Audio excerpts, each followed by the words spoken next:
ధురంధర్ అన్నది ఈరోజు మొదలైంది కాదు, శతాబ్దాల క్రితమే ప్రారంభమైంది. ఈ మధ్య బాలీవుడ్లో రిలీజై కలెక్షన్ల పరంగా దుమ్ము దులుపుతున్న ధురంధర్ సినిమా చాలామంది చూసే ఉంటారు.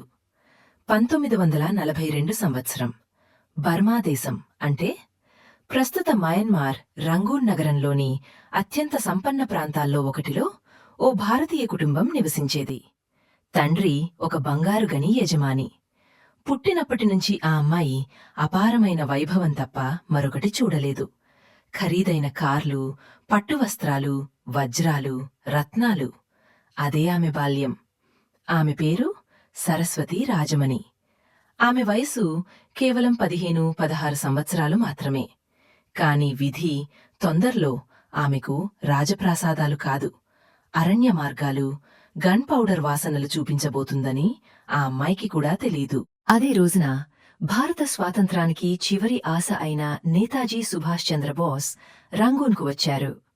వేలాది మందితో నిండిన జనసమూహం ముందు ఆయన గర్జించారు. మీరు నాకు మీ రక్తాన్నివ్వండి, నేను మీకు స్వాతంత్రమిస్తాను.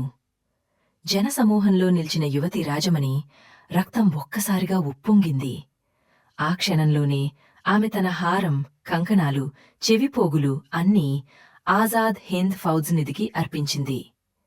తరువాతి ఉదయం ఆ విలాసవంతమైన భవనం ముందు ఒక సైనిక జీప్ ఆగింది. స్వయంగా నేతాజీ దిగారు. ఆమె ఇచ్చిన ఆభరణాలను తిరిగి ఇవ్వడానికి వచ్చారు. ఇంత చిన్న వయసులో ఉన్న అమ్మాయి భావోద్వేగంతో ఇంత విలువైన ఆభరణాలు ఇచ్చి ఉంటుందనుకున్నారు. ఇంతటి త్యాగానికి ఆమె ఇంకా చిన్నదే అనిపించింది. కాని రాజమణి ఆయన కళ్లలోకి నేరుగా చూసి చెప్పిన మాటలు చరిత్రగా మారాయి. నేతాజీ, నేను ఈ దానాన్ని పొరపాటున ఇవ్వలేదు. ఇది నా దేశానికి అర్పణ. నేను ఒకసారి ఇచ్చిన దాన్ని తిరిగి తీసుకోను. నేతాజీ ఆశ్చర్యంతో ఆమెను చూస్తూ నిలిచిపోయారు. ఆమె కళ్లలో భయం లేదు, ఉక్కులాంటి దృఢ సంకల్పం మాత్రమే. ఆయన చిరునవ్వు నవ్వారు. ఆమెకు కొత్త పేరు పెట్టారు, సరస్వతి. ఆమెతో ఇలా అన్నారు, నువ్వు నా బృందంలోకి కావాలి. తుపాకీతో కాదు, నీ పని దానికంటే కూడా కష్టం. ఇక్కడ్నించే నేతాజీ ఆదేశాలతో ఒక కొత్త అధ్యాయం ప్రారంభమైంది. అమ్మాయిల పొడవాటి జుట్టు కత్తిరించారు, షర్ట్ ప్యాంట్ వేశారు. సరస్వతి రాజమణి ఇప్పుడు మణి అయింది. ఆమెకు తోడుగా మరో ధైర్యవంతురాలైన అమ్మాయి దుర్గా. వారి మిషన్ గూఢచర్యం. ఒక్కసారి ఊహించండి, పట్టుపరుపులపై నిద్రించిన 16 ఏళ్ల అమ్మాయి ఇప్పుడు బ్రిటిష్ సైనిక మెస్లో ఒక అబ్బాయి వేషంలో పనిచేస్తోంది. అధికారుల బూట్లు పాలిష్ చేయడం, గదులు శుభ్రం చేయడం, టీ అందించడం ఇవే వారి రోజువారీ పనులు. ఆంగ్ల జనరళ్లకు వీరు ఇంగ్లీష్ తెలియని స్థానిక కుర్రాళ్లుగా కనిపించేవారు.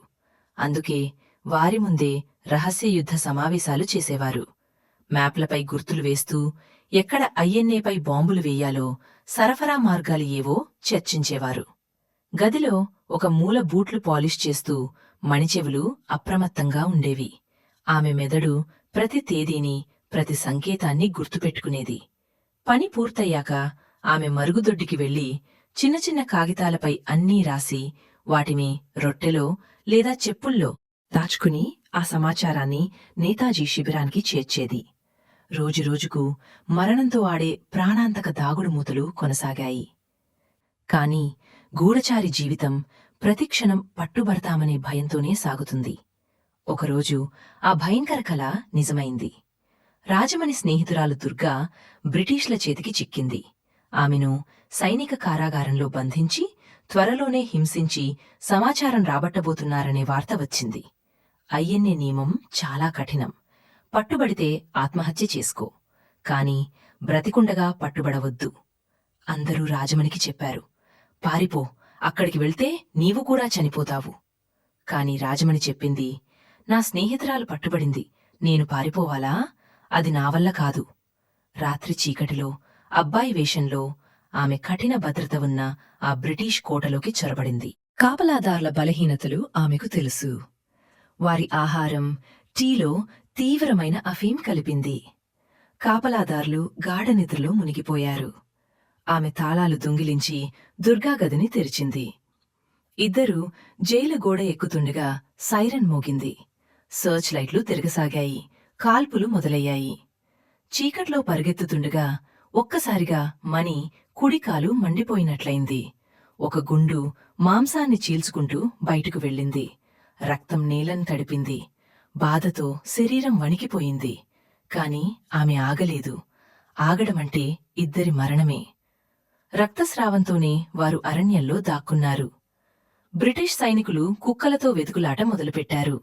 తప్పించుకోవడానికి రాజమణి, దుర్గా ఒక భారీ చెట్టెక్కారు. నమ్మశక్యం కాని విషయం, వారు 3 రోజులు, తెప్తై 2 గంటలు అదే చెట్టుపై ఉన్నారు. కాళ్లలో గుండు, శరీరమంతా జ్వరం, నీరు లేదు, ఆహారం లేదు.